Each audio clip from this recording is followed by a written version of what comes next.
नमस्कार मित्रों, आज हम बात करेंगे इजराइल फिलिस्तीन विवाद पर, जो पिछले साल शुरू हुआ था। 7 अक्टूबर को आने वाला है, 7 अक्टूबर, और एक साल के अंदर में ही इजराइल ने किस बेहतरीन तरीके से इन रेडिकल इस्लामिस्ट जो जिहादी हैं इनको बिल्कुल किनारे लगा दिया। और आज जबकि आज भारतवर्ष में जो सर्जिकल स्ट्राइक हुई थी 8 साल पहले, उसकी बरसी मनाई जा रही है। 8 साल हो गए, पाकिस्तान में घुस के हमने मारा था।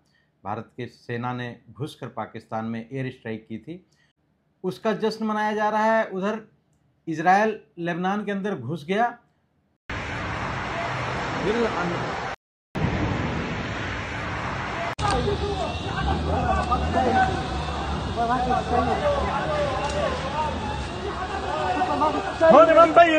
इसके हेडक्वार्टर पर बमबारी करके वहाँ पे जो हिजबुल्लाह का चीफ, जो सेक्रेटरी जनरल है, और हमास प्रमुख जो था याहिया सिनवार, उसको भी ठोक दिया, पहले ही ठोक दिया था। आज जो है दूसरा संगठन, जो हमास, हिजबुल्लाह और हूती, तीनों के विषय में मैं बताऊंगा। हमास को मारने के बाद, ख़त्म करने के बाद, दूसरा फ्रंट खुला हिजबुल्लाह का। हिजबुल्लाह ये लेबनान में है और शिया सेक्ट के ही लोग हैं इसमें। इस्लाम में शिया सुन्नी दो तरह के मेन स्ट्रीम मानी जाती है ना, तो ये शिया लोग हैं और शियाओं का एक संगठन है जो ईरान की मदद से ही चलता है। ईरान ही फंडिंग करता है हिजबुल्लाह को भी और हमास को भी और हूती को भी, तीनों को फंडिंग ईरान ही करता है।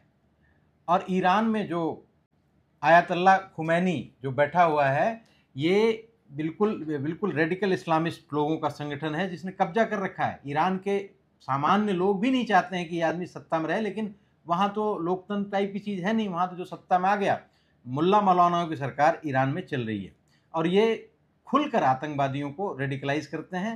मतलब उनको रेडिकलाइज करके आतंकवादी बना के इस तरह से काम लेते हैं। और इजराइल उनका सबसे सॉफ्ट टारगेट है, सबसे प्राइम टारगेट है, क्योंकि वो यहूदी हैं, गैर इस्लामिक हैं, और उनके हिसाब से इनको समाप्त करना सबसे बड़ी ज़रूरी चीज़ है। लेकिन इजराइल ने दिखा दिया कि बोलने से कुछ नहीं होता, करने से होता है। जैसे भारत ने एयर स्ट्राइक करके पाकिस्तान को बताया था, ठोका था, वैसे ही इजराइल ने लेबनान के अंदर घुसकर और हिजबुल्लाह के चीफ को ख़त्म कर दिया, भेज दिया 72 होरों के पास।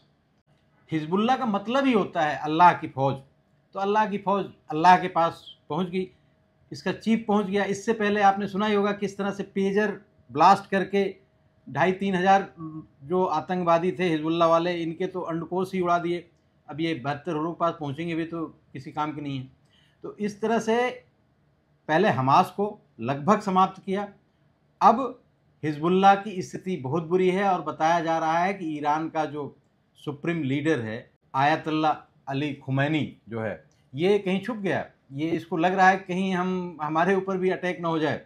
और वैसे इसने जो ऑर्गेनाइजेशन ऑफ इस्लामिक कोऑपरेशन है, OIC, इसकी मीटिंग बुलाई है, तुरंत बुलाई, जब इसने सुना कि हिजबुल्लाह का चीफ जो है नहीं था, सैयद हसन नजरुल्लाह, ये बेसिकली 1992 से उस हिजबुल्लाह का सेक्रेटरी जनरल बन के बैठा हुआ है। और बहुत ये इसने हूतियों को प्रशिक्षण भी दिया। इससे पहले भी कई इनके कमांडरों को इजराइल ने ठोक दिया था। उसमें इब्राहिम मोहम्मद कुवैसी, ये हेड था मिसाइल और रॉकेट फोर्स का, इसको ठोक दिया था, पहले ही ठोक दिया है। Ibrahim Ali head of operation and commander था। फोर्ट सुकर करके है, वो स्ट्रेटजिकल यूनिट का हेड था। इन सबको पहले ही पहुंच चुके हैं अल्लाह के पास, अल्लाह की फौज। अबू हसल समी तालेब अब्दुल्ला, ये सब हेड थे जिनको IDF ने पहले ही ठोक दिया है। इनको समाप्त करके अब उसके सुप्रीम चीफ आज 6:30 बजे के करीब 27 सितंबर को एयर स्ट्राइक करके ठोक दिया। जैसे ही पता चला कि सैयद हसन नसरुल्लाह अल्लाह को प्यारे हो गए, वैसे ही लेबनान में बुरी तरह से वहाँ गृह युद्ध की स्थिति आ गई। शिया सुन्नी आमने सामने आ गए। सुन्नियों ने शियाओं को पीटना इसलिए शुरू कर दिया कि तुम्हारे लेबनान ये हिजबुल्लाह जो है, हिजबुल्लाह वाले आतंकी संगठन की वजह से इजराइल जो है बिना मतलब का हमारे ऊपर अटैक कर रहा है, हमारा क्या लेना देना था। अगर हमास वाले, फिलिस्तीन वाले वहाँ पे अटैक किए थे। फ़िलिस्तीन की जो हमास थी, आपको पता है कि 7 अक्टूबर को किस तरह से कुछ स्टूडेंट अपना फंक्शन मना रहे थे, पार्टी कर रहे थे, वहाँ पे घुसकर इन्होंने कितने निर्दोष निहत्थे बालकों को, बहुत टीनेजर्स थे, इनको उठा लिया। अभी भी सैकड़ों उनके कब्जे में हैं। इनका रेप, मर्डर, मतलब बुरी तरह से मारा। इजरायलियों को, मतलब यहूदियों को तो बिल्कुल जैसे अपना सबसे बड़ा दुश्मन समझते हैं, और ये मानते भी हैं। ये जितने रेडिकल इस्लामिस्ट हैं ये सब मानते हैं कि यहूदियों को समाप्त करेंगे तभी तो क़यामत आएगी इनकी। लेबनान में इस समय बुरी तरह से मार काट चल रही है, आपस में ही शिया सुन्नी लड़ रहे हैं कि हिजबुल्लाह चूँकि शियाओं का संगठन है, तो भाई आपने दूसरे की फटीक में क्यों उंगल फंसाई? आप अगर हमास वहाँ पे लड़ रहा है तो वहाँ पे जाके आपको रॉकेट, हज़ारों की संख्या में रॉकेट इन्होंने दागा था इजराइल पे, बिना मतलब का, कोई नहीं, बस वही कि तुसी मुसलमान असी मुसलमान, तो भाई भाई हो गए जी। और कौम के लिए सब लोग इकट्ठे हो जाते हैं कि भाई कौम की बात है और सब इस्लामिक यहूदियों को तो हटाना है, किताब में लिखा हुआ है, ख़त्म करना है, तो सब इकट्ठा होके इजराइल पर टूट पड़ते हैं चारों तरफ से।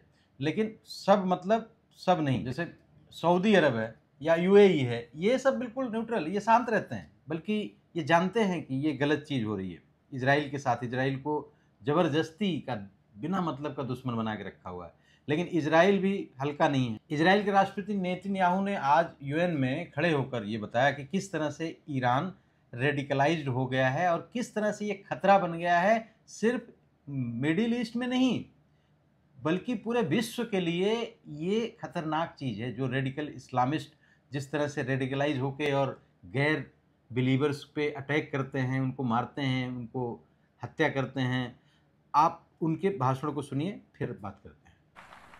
Ladies and gentlemen, as Israel defends itself against Iran in the Seven Front War, the line separating the blessing and the curse could not be more clear. This is the map I presented here last year. It's a map of a blessing. It shows Israel and its Arab partners forming a land bridge connecting Asia and Europe between the Indian Ocean and the Mediterranean Sea.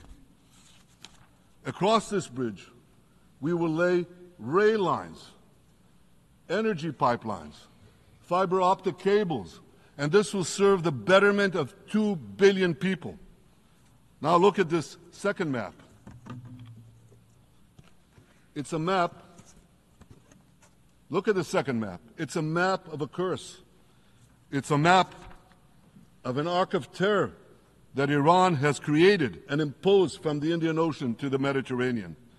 Iran's malignant arc has shut down international waterways.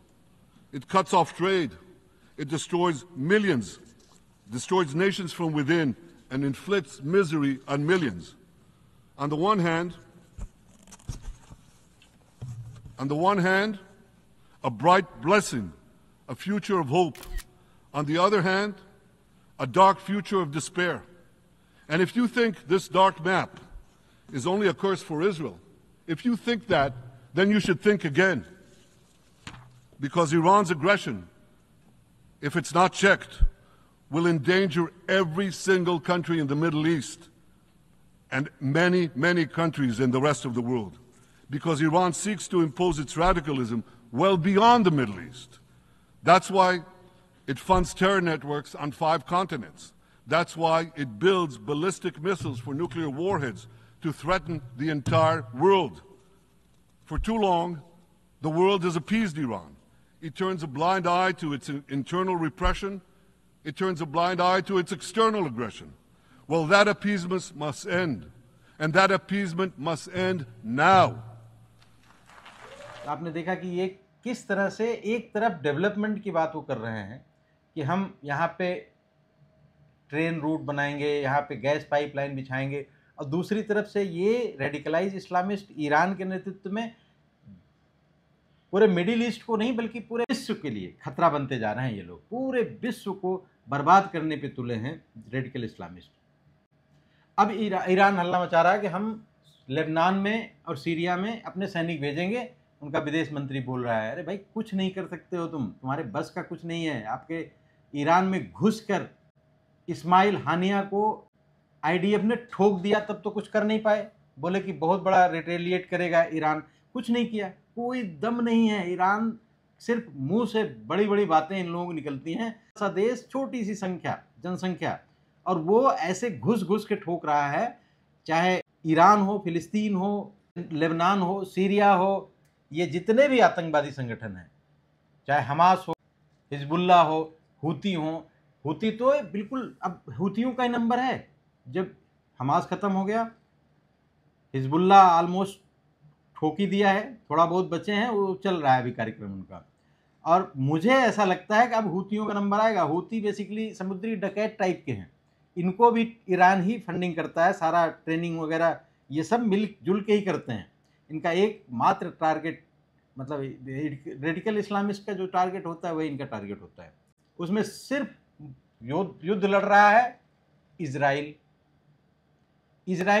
यहूदी देश, उसको बर्बाद करने में कोई core कसर नहीं छोड़ा इन लोगों ने। बहुत साल तक तो बेचारे को मिला ही अपना राज देश उनको 1949 में, कितने हजारों साल तक उनको भटकना पड़ा दूसरे दूसरे देशों में। इसी तरह का संघर्ष भारत भी कर रहा है। भारत भी हजारों साल से इन सब से जूझ रहा है, 1000 साल से ज़्यादा हो गया भारत को भी इस तरह के संघर्ष से जूझते हुए। तो इसीलिए हमारी केमिस्ट्री भी इजराइल के साथ बहुत मिलती जुलती है। तो मोटे मोटे तौर पर देखा जाए तो इजराइल के पास ही वो दवा है जो जिहाद सफीलिल्लाह, जो कहते हैं कि जिहाद करेंगे, जिहाद की बातें जो हैं, इसका तोड़ इजराइल के पास है। और भारतवर्ष को भी, हमारी सरकारों को भी इनसे सीखना चाहिए, और सीख रही भी होगी। इजराइल से हमारे अच्छे संबंध, ताल्लुकात हैं, और प्रार्थना है कि जिस तरह से ये रेडिकल इस्लामिस्ट, ऐसा नहीं है कि हमारा देश बहुत सुरक्षित है, हमारे यहाँ भी बहुत सारे सिंपैथाइजर आपको मिल जाएंगे। संसद जैसे पवित्र जगह पर फिलिस्तीन की कस्में खाई जाती हैं हमारे यहाँ। तो हमें भी थोड़ा सा सावधान रहना पड़ेगा। आज की वीडियो बस इतनी ही। जय हिंद, वंदे मातरम, नमस्कार बंधुओं।